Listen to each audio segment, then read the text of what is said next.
Hai, saya Mata Suherman. Hari ini aku lagi ada bareng teman-teman fotografer di sini. Pasti familiar dong ya muka-mukanya. Jadi kita hari ini akan bahas tentang kelas pagi. Kita di sini bersama teman-teman fotografer dan juga mentor teladan dari kelas pagi dan juga pasti ketua kelasnya.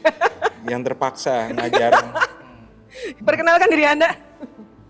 Donovan Denis, kerja sehari-hari sebagai fotografer produk dan still life. Oke. Mantap. Pernah tayang di YouTube channel saya juga di sini. Tetap ada linknya dong. Oke. Pak E belum pernah. Halo, Perkenalkan kepala sekolah. saya Anton Ismail, biasa dipanggil Pak E.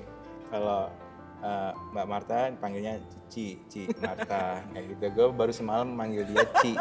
Gitu. Terus gue komplain, kenapa jadi Ci juga. Lalu Levin. Halo, nama saya Levin. Ini kamera yang mana ini ya? Semuanya kamera itu. Kerjaan saya sebagai portrait photographer.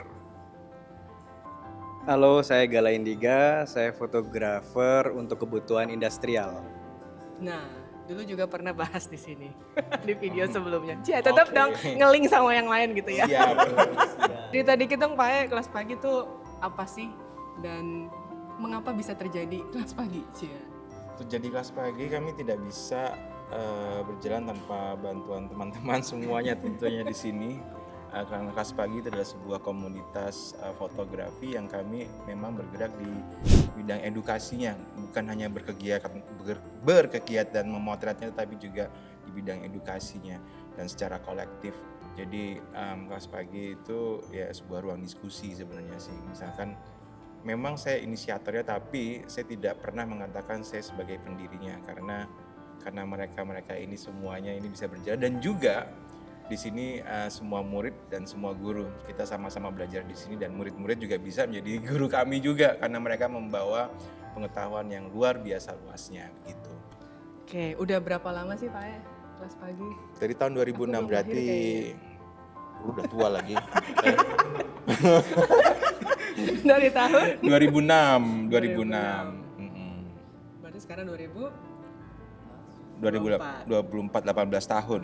18 tahun. Udah ABG tuh. udah Iya, SMA. iya. Ya kayak misalkan gue, ini kayak Donovan kemarin kan ngajar di sini, kayak gue udah lama tuh denger nama Donovan. Wah, pakai robot, pakai ini, oh, gila. Dia ya bikin Allah. sendiri bang. Buat sendiri Bikin ya. sendiri loh. Iya, Kita mau beli sangar. dia bikin. Makanya ini kayak maksudnya pengetahuan kayak gitu kan sangat menarik ya, bagaimana mengkolaborasikan keilmuan yang kita pelajari. Lu ITB ya? Iya. ITB matematika, kurang kerjaan, motret. Nggak ada harapannya lagi motret itu. Contohnya itu. Nah, Oke. itu. Sebenarnya yang ikut siapa aja sih yang bisa ikut kelas pagi? Yang bisa ikut kelas pagi siapa saja, tapi memang sekarang didominasi oleh teman-teman dari laki-laki ya. Makanya kayak misalkan kamu perempuan boleh kok di sini. Maksudnya kayak apa? Perempuan. Perempuan kayak gitu kan, siapa aja, dan tapi kebanyakan mereka yang biasanya nggak punya kerjaan. Atau mentor yang kurang kerjaan. Jadi kita ada di sini sebagai mentor teladan yang paling rajin mengajar. Enggak sih, karena nganggur, jadi harus saling berbagi kenganggurannya. Masih mau jadi fotografer? Kemarin kan kayaknya gue lihat paling aktif kan, paling banyak kayaknya kelas-kelasnya banyak yang lu. Gue kan kita belakangan baru nongol. Iya, karena nggak ada callingan aja sih, jadi nggak ada alasan untuk tidak sharing ya Pak E ya. Ya, itu sih intinya itu sih. Kemudian kesan dan pesan sih ya lah bersama murid-murid di kelas pagi.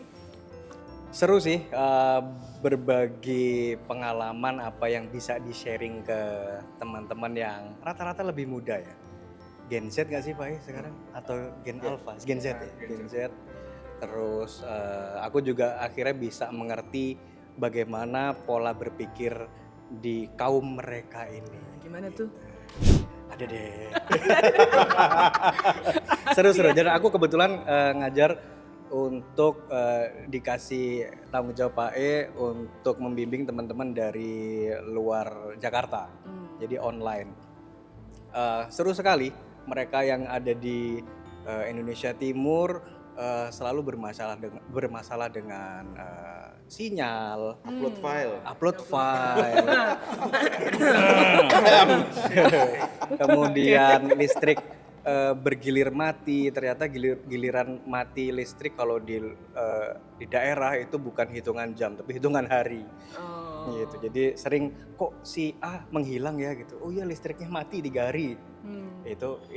Itulah struggle-nya teman-teman di Di daerah. Jakarta juga struggle sih kayaknya. Oh iya. Oke. Nah, mungkin Levin kali. Levin kan juga lumayan banyak ya. Kayaknya paling aktif ya, Pak ya? Iya, datang terus. Paling nggak ada kerjaan Siapa, kayaknya. Nggak ada datang, kerjaan. bahasa siapa datang. Karena saking lowongnya. Wakil kepala sekolah. Gila. Bagaimana kesan-kesan mengajar? Eh, Kan itu banyak tuh. Kebetulan aku dapat kelas C. Jadi kalau kelas C itu awalnya mahasiswa kayak kuliah. Siswanya tuh 30 orang. Terus lama-lama seleksi alam yang ngumpulin tugas 15. Lama-lama personal project yang ngumpulin sisa dikit. Tapi aku kan kebetulan dapat yang Bandung. Yang anak-anak Bandung, dan kalau aku lihat anak-anak Bandung potensinya sebenarnya gede. Cuman mungkin karena kesibukan mereka yang sambil kerja, ada yang udah kerja soalnya. Itu jadi mungkin sibuk itu. Tapi mereka sih masih aktif bertanya lah, nggak sepi-sepi banget gitu. Ada kesulitan nggak sih, kan mereka muda ya, lu kan tua gitu ya. Jangan berkomunikasi. Waduh. Kalau kesulitannya tuh itu sih, kita nggak bisa maksain orang untuk kerjain tugas. Itu kan kayak kesadaran diri sendiri ya. Jadi walaupun kelas pagi ini gratis, tapi kesadaran mungkin karena gratis itu ya. Jadi orang berpikir karena gratis jadi konsekuensinya nggak ada. Gitu. Kebanyakan sih terlihatnya seperti itu. Tapi yang giat banget belajar ada juga. Oke. Nah sebenarnya kalau kelas pagi tuh adanya berapa lama sekali sih, kayak apa sih istilahnya, kayak buka batch-nya atau apa gimana Pak ya? Setahun sekali yang regular ya. Jadi kita tidak pernah percaya sebuah edukasi yang instan, singkat, berapa kali pertemuan, karena fotografi itu sangat luas sebenarnya. Kayak belajar tentang kehidupan, tentang bagaimana semesta memberi tanda-tandanya kayak gitu kan. Semesta menjawab kayak gitu kan. Sebenarnya ilmu komunikasi, fotografi itu sebenarnya adalah ilmu komunikasi, dan bagaimana kita harus mempelajari manusia, orang lain, sampai benda-benda mati, bagaimana simbol-simbol semua. Ya sebenarnya kayak gue belajar hidup di fotografi, dan ya ya kalau memang tidak ada sebuah kewajiban lo untuk mempelajari semuanya, tapi memang pada saat lo menentukan lo ingin memposisikan fotografi sebagai profesi, banyak banget yang harus dipelajari, ya kan? Itu sih. Jadi makanya setahun sekali, bulan Februari sampai bulan November. Ya, gitu. Nanti akan dibuka bulan Februari lagi, dan diikuti oleh acara besar kelas pagi, yaitu adalah penutupannya, itu adalah pameran, sama ada satu kita pengen buat job fair khusus untuk penggiat visual. Gitu. Pamerannya itu pas kapan nanti, November itu? Februari nanti. yes. Berarti Pas penerimaan pas siswa yang baru gitu. Jadi penerimaan yang baru, yang lama itu ada Showcase pameran itu, dan juga kita ada pengen mempertemukan fotografi ini kayak pelaku visual. Gue bilang visual karena bukan hanya fotografi aja, tapi ada videografer, ada ilustrator, dipertemukan gagasan mereka itu akan dipertemukan dengan industri. Karena sekarang gini, gue yakin Donovan, lo, gua, Levin, fotonya nggak usah ngomong ya, kita secara technically tahu. Tapi apakah gagasan itu bisa kita jual? Sebenarnya untuk sustainability kita ya sebagai profesi itu yang kita pertanyakan. Makanya banyak anak-anak yang hanya maaf ya, walaupun nggak semua ya, hanya memikirkan oke visual bagus, tapi tidak mengasah skill komunikasinya, lo nggak akan sustain. Makanya kayak gue selalu bilang bahwa seberapa besar lo udah bisa buat dampak dengan karya lo itu aja sih. Makanya kalau lo udah bisa buat dampak untuk keluar atau untuk orang lain, bukan hanya mikirin keakuan kita sendiri, then kemungkinan kalian untuk bisa sustain terus itu akan semakin besar. Oke. Nah, kalau Kodon kemarin ngajar apa Kodon? Kemarin tuh sebenarnya lucu ya, pas ditodong ditanya sama Levin nih, tanya bisa share apa? Ya sebenarnya oke lah, gue tua. Nggak apa-apa, disclaimer dulu. Tapi kan gini, karena kadang-kadang kita ada satu titik bahwa pengen ngomong gitu loh, pengen nyampein intisari perjalanan segala macam. Nah kadang-kadang yang nggak ada itu wadahnya. Ya, Dan kadang-kadang pada saat kita mau share sesuatu itu tiba-tiba nih ya terbatas sama misalnya terbatas sama brand, terbatas sama waktu, kita punya manner yang harus kita perhatikan misalnya di dalam workshop yang sifatnya komersil. Nah kadang-kadang kan kita tuh sebenarnya pengen ngomong sesuatu yang sedikit bebas tapi ada intinya lah ya, ada kualitas di situ, tapi ada manner ya, selalu terbatas. Nah adanya kelas pagi ini saya juga ikut yang tahun 2006 kan. Katanya keliling ikut, Pak. Cuma nggak selesai Pak. Gara-gara bagus kalau nggak selesai, tersesat lo kalau terus sih. Maksudnya ada attachment, satu ada attachment kan kita di sini. Aduh, attachment lagi Mas, sorry. Terus baiklah. Ya, jadi di sini terus enak gitu loh. Maksudnya kita nggak di sini nggak ada batasan, ada brand ini yang siap menghadang segala macam. Kita bisa bicara bebas. Nah kemarin tuh saya cuma ngasih tahu bagaimana sih kita bikin treatment.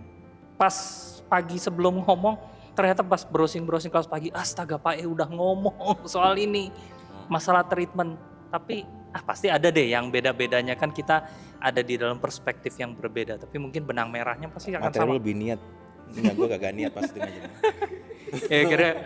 Terus dengan sampel case, mungkin orang kayak cuma bikin treatment, apa susahnya sih ya. Ternyata ya pada kenyataannya bahwa hasil akhir kadang-kadang yang nentuin sudah orang lain. Kita kadang-kadang fotografer tuh udah lepas tangan, fotografer komersil, tapi yang ngebedain tuh. Gue mau nanya nih sebelum orang-orang lepas nih ya, treatment tuh apa sih kalau orang-orang yang belum tahu treatment itu? Skincare Ya. Pak. itu karena di fotografi itu sangat dekat kan. Untuk teman-teman yang belum tahu treatment tuh apaan sih gitu. Ya definisi kalau saya ngelihatnya sebagai work plan. Nah, work plan betul. Work plan sama ngasih work plan dan media komunikasi kita sama klien.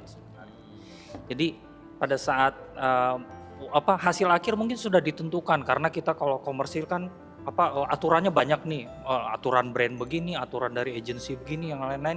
Kita biasanya cuma following the rules, tapi yang membedain tuh proses kesananya. Brief bagaimana, terus kita ngeluarin treatment gimana, itu bedanya bisa jauh banget. Walaupun nanti hasil akhirnya ya bisa jadi sama gitu, apalagi brandnya yang sifatnya repetitif gitu kan. Tapi nentuin vendor yang bedain biasanya treatment gitu. Nah, kalau saya lebih spesifik di foto produk apa sih gitu kan ya, yang kemarin saya bahas. Dan ya memang ternyata ya cukup bisa berbeda, dan saya juga bersyukur ya terima feedback dari mereka yang hadir. Mereka dapat sesuatu lah dari situ, dan dari situ kepuasan kita tuh sebagai orang tuh ya senang aja bahwa apa yang kita sampaikan ternyata delivered ke para siswa, dan crowdnya cukup banyak ya, bersyukurlah. Jadi kita terima feedback aja udah senang gitu dari yang kita bisa share. Oke. Nanya apa lagi ya? Kalau lo sendiri cerita tentang lo. Gue tadi kelas pagi. Tentang Apa nih? planning itu. Apa Lo tuh? setuju nggak yang dibilang sama Kodon sekarang? Kodon aja. Panggilan gue ke Kodon. Bahwa kayak yang penting tuh prosesnya, ya kan? Lo udah yakin nih dapat, Tapi prosesnya nggak bener. Waduh. Ceritakan maksudnya kayak penting apa Iya. gitu. Ya sebenarnya ya semua kerjaan balik lagi ya kayak Kodon tadi bilang gitu ya. Eh, Kadang-kadang kita kan udah tahu ya kayak treatment juga balik lagi sama lah workflow segala macam. Cuma kan kita kerja sama klien juga sebenarnya output sama lah ya. Kita sama-sama punya outputnya adalah foto gitu. Tapi kan experience dari perjalanan kita dari brief sampai delivery itu kan proses panjang ya. Gitu ketika experience yang dialami oleh klien kita juga tidak menyenangkan, itu juga jadi satu poin penilaian tersendiri gitu. Jadi itu juga satu hal yang crucial banget gitu. Dan balik lagi kalau aku mungkin experienceku kayak lebih ke kita fotografer juga nggak kerja sendirian sih gitu, kayak ada tim lighting juga, ada produser juga dan lain-lain. Jadi kayak mensinergikan itu sih yang sebenarnya penting banget. Jadi fotografer nggak bisa yang sendiri gitu, pasang lampu sendiri, pasang backdrop sendiri, ini semua ini kan nggak possible itu. Jadi tetap ngebangun timnya juga itu satu hal yang sangat penting sih. Jadi kita mesti bisa saling mengerti juga ya gitu. Bukan cuma karena ini kan ranahnya udah industri kali ya. Jadi kayak bukan project idealis yang asal gua happy ya udah gitu selesai. Mungkin gitu kali ya. Siap. Gue mau nanya ke semuanya boleh nggak? Boleh dong. Kok jadi gue? Enggak. Enggak enteng. Enggak. Berubah. Lo masih motret nggak? Lo? Masih. Lo masih motret. Oke. Ini kan banyak teman-teman yang gue mau jadi fotografer, videografer atau apapun. Apa sih hal apa yang membuat kalian sampai sekarang masih menjalankan itu dan masih survive? Dan apa sih yang dibutuhkan untuk bekal teman-teman biar tahu aja? Kalau dari aku sih yang paling penting itu nggak pernah berhenti belajar sih. Terus kenapa masih moto sampai sekarang ya karena setiap hari itu kayak ketemu tantangan baru lagi. Jadi setiap kasus kan kita bisa selesaikan dengan cara beda-beda nih. Jadi itu tantangannya sih sebenarnya yang menyenangkan, dapat kayak challenge untuk menyelesaikan masalah gitu sih. Nggak usah belajar secara konkretnya belajar satu teknis lagi atau nongkrong gimana atau pengetahuan apa sih? Pertama sih nongkrong karena paling penting networking. Kalau kulihat dari semuanya, belajar dari mentor-mentor yang lain itu paling penting salah satunya networking. Jadi banyak nongkrong dengan orang-orang yang bekerja di industri itu sangat membantu. Karena kan biasa kadang orang attach personal nih, oh jadi ingat oh ini fotografer, oh ingatnya si ini. Jadi kayak gitu. Terus kalau belajarnya tuh ya ikut-ikut workshop, Cimarta, Kodon sering buat workshop kan. Jadi ikutlah yang seperti itu. Jadi kebuka. Jadi oh ternyata treatmentnya fotografer ini treatmentnya begini. Terus ada update teknologi seperti apa, bisa ngikutin lagi gitu. Jadi terus belajar. Bukan update TikTok aja ya? Iya bukan update TikTok aja. Kalau lu? Gue apa ya? Pertama fotografi sendiri kan, gue pada dasarnya kan emang dari dulu suka gambar, suka crafting gitu ya.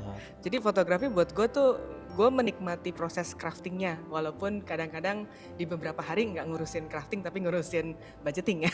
Gitu. Jadi craftingnya itu sebenarnya yang buat gue menarik gitu. Kayak challenging ketika, salah satu alasannya gue masuk ke komersial juga karena pengen ketemu dengan industri yang berbeda-beda, yang punya challenge berbeda. Gue agak bosenan sih, dulu pernah jalanin family and baby kan gitu. Wedding pernah lo? Wedding enggak, tapi family pernah, family baby, kids gitu. Tapi di satu titik itu kayak jemu, karena kayak mengulang formulasi yang sama-sama aja, ketemu klien yang berbeda gitu. Di saat itu gue ngerasa secara teknisnya kayak ya udah di situ aja, tapi gue mengurang formulasi yang sama gitu. Nah ketika masuk ke komersial, nah formulasi teknisnya itu berbeda-beda gitu. Jadi ketemu yang ini agak berubah-berubah segala macam. Nah terus kemudian juga si klien juga, ya klien kan plus minus ya. Kadang-kadang yang requestnya banyak itu menyenangkan, ada juga yang requestnya banyak nggak menyenangkan, ya itu normal lah. Tapi itu yang menurut gue jadi akhirnya jadi satu tantangan kayak bukan cuma kliennya aja beragam, tapi technicalsnya juga gue di challenge terus gitu. Itu yang bikin gue kayak penasaran nih gitu. Sama balik lagi teknologi walaupun capek ya bisa dibilang, kayak industri kreatif itu kan berkembang terus, kayak maksud teknologinya kalau kita nggak ngikutin nggak bisa masuk juga gitu, kayak ketinggalan, kayak istilahnya kayak orang zaman analog mereka komplain soal editing pakai Photoshop, kan sebenarnya yang salah bukan Photoshop, yang salah kenapa lu nggak ngikutin trennya gitu. The same thing yang terjadi sekarang di AI gitu. Jangan komplain AI-nya, lu ikutin aja trennya, karena industri kreatif menurutku memang ya harus seiring dengan perkembangan teknologi itu gitu. Jadi itu yang menarik karena kita kayak di challenge buat terus growing gitu. Mungkin outputnya sama foto tapi placement mungkin berbeda, jumlahnya berbeda, treatmentnya berbeda. Nah itu sih yang bikin menantang. Oke, kita akan tahu. Jadi teman-teman yang tidak setuju dengan AI, unsubscribe, kita bisa tahu berapa banyak orang yang situ nanti ya. Tapi Badar sih setuju ya. Kalau kita nggak ngikutin zaman gimana ya?